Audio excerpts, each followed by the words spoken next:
एक बार मेरी बीवी ने पूछा मैं मायके जा रही हूँ, चली जाऊँ, पास में ही है।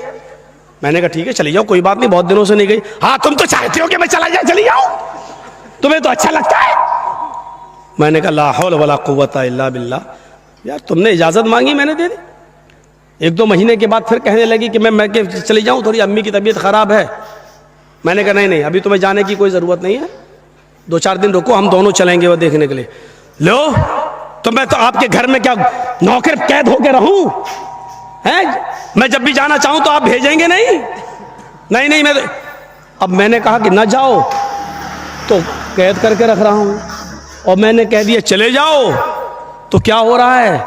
लो तुम्हें तो कोई फिक्र ही नहीं, कितनी आसानी से कहती चले जाओ, इसका मतलब तुम्हें मेरी जरूरत ही नहीं। ये औरत इसीलिए का टेढ़ी पिछली से पैदा हुई है, सीधा करोगे तो टूट जाएगी लेकिन सीधी नहीं होगी। इसके नाज और नखरे को बर्दाश्त करना पड़ेगा। एक सहाबी का वाक़या बताऊं, हजरत उनकी बीवी से उनको बड़ी परेशानी थी, तो वो अपनी शिकायत लेकर अल्लाह के हजरत उमर के पास गए कि हजरत उमर को कहूँगा तो हजरत उमर डांटेंगे, मेरी बीवी को सही हो जाएगी।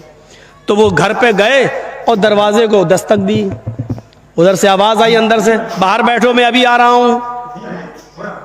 और देखा कि अंदर शोर हो रहा है, तो इसने कान लगाया सहाबी ने हजरत उमर फारूक के दरवाजे पर, तो क्या सुनता है कि उमर फारूक की बीवी उमर फारूक पर बरस रही हैं, ये वो तुम्हें होश नहीं, ये नहीं, ठिकाना नहीं, सब्जी कैसे आएगी, खाना कैसे। और हजरत उमर जी जी जी करते चले आ रहे, जी ट्रेन आ जाएगा जी जी। अब वो कहने लगा लो ये क्या मेरा इलाज करेंगे, ये तो खुद ही इस बीमारी में मुब्तला है। वो चल दिया वहां से, वो चल दिया। थोड़ी देर में हजरत उमर निकले, उसको जाता हुआ देखा, ए हजरत इधर आओ, इधर। वो कहता क्या, इधर आओ। जी अरे तुम किसी काम से आए थे और बगैर काम के चले जा रहे हो, आओ क्या बात है? कहने कोई काम नहीं है। अरे कोई काम नहीं है क्या मतलब? कहा मैंने काम से आए हो, फिर कह रहे हो कोई काम नहीं है। कहा नहीं अमीरुल मोमिनीन, जिस काम से आया था वो आपके बस का नहीं है। क्या मतलब, कहना क्या चाहते हो? कहा अमीरुल मोमिनीन, मैं अपनी बीवी से बहुत परेशान था और हूं और अभी तक हूं, तो मैं आया था कि आपको अपनी बीवी की परेशानियां बताऊं, गिनाऊं तकलीफें कितनी देती है, तो आप हमारे बीवी को डांट देंगे। यहां आया तो देख रहा हूं आप ही की बीवी आपको डांट रही है, आप अपनी बीवी को नहीं समझा पा रहे तो मेरी बीवी को क्या समझा पाएंगे? तो हजरत उमर फारूक ने कहा बैठो इधर और सुनो। कहा क्या, तुम्हारे घर खाना कौन बनाता है? कहा मेरी बीवी। कहा खाना बनाना उसका हक नहीं है शरीयत में है? बताऊं कि ना बताऊं? अगर कह दूंगा तो डर लग रहा कल से ही आप घर की औरतें कहीं ऐसा ना हो कि चढ़ बैठे।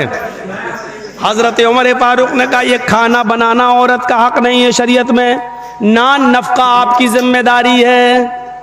जब निकाह होता है तो उसमें मेहर मुतय्यन किया जाता है, लिखा जाता है इतना इतना मेहर अलावा नान नफका, यानी पकी हुई रोटी पका हुआ खाना खिलाना ये आपकी जिम्मेदारी है। लेकिन अल्लाह ने मेरी बीवी के दिलों में इतनी मोहब्बत डाल दी है कि वो घरों में बावर्चन बन जाती है, हमारे लिए खाना बना देती है। अच्छा ये बताओ तुम्हारे बच्चों की पेशाब और पायखाने को कौन साफ करता है? कहा मेरी बीवी। कहा ये भी उसकी जिम्मेदारी नहीं है, बच्चा आपका है, बेटा बेटी जो है वो बाप का कहलाता है, बच्चा पैदा हो जाने के बाद वो बाप का है, ये बाप की जिम्मेदारी है पेशाब और पायखाना करे तो साफ करे। लेकिन वो हमारे लिए बेचारी इस लेवल पे आ जाती है, हमारे बच्चों के लिए वो आया बन जाती है और वो उसका पेशाब और पायखाना भी साफ कर देती है।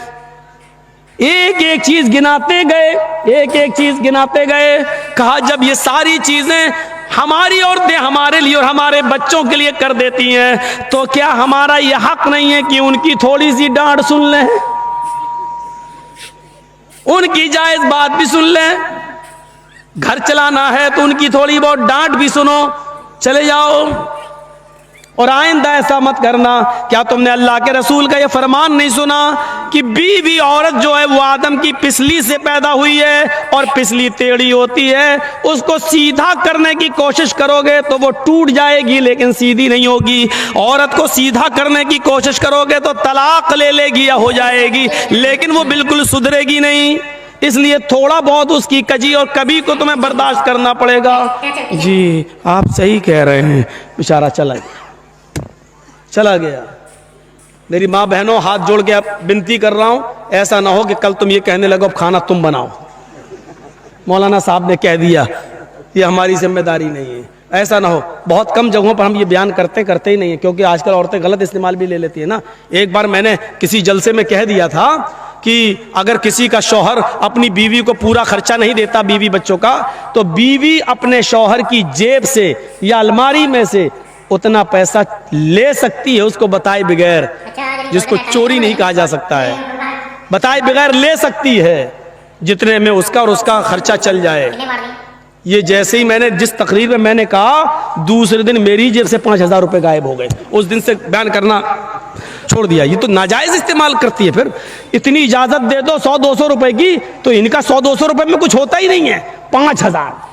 फिर ये होता है कि मौलाना ने कहा तो था ले सकते, तुम देते नहीं हो इसलिए हमने ले लिया। अरे अल्लाह के बंदी, मैंने तो ये कहा है कि जितने में तेरे घर का बच्चों का गुजर बसर चल जाए उतना। हाँ तो क्या हुआ, साड़ी पुरानी हो गई नहीं लाए, फेयर एंड लवली खत्म हो गई, लेने जाना है।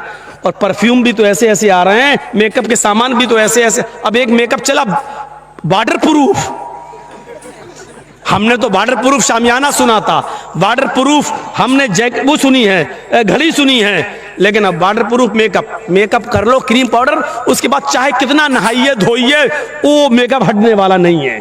पानी वो वाटर प्रूफ मेकअप भी अब चलने लगे, और ये चलाना पड़ रहा है, क्योंकि बंदरियां भी मेकअप कर लेती थी, और जब उनका चेहरा धुलता था तो आड़ी टेढ़ी की तिरछी निकलती थी, तो उनके बच्चे भी नहीं पहचान पाते थे। इसलिए जरूरत पड़ी ऐसे मेकअप की जो टिका रहे उनके चेहरे पर, इसलिए वो मेकअप बनाना पड़ा।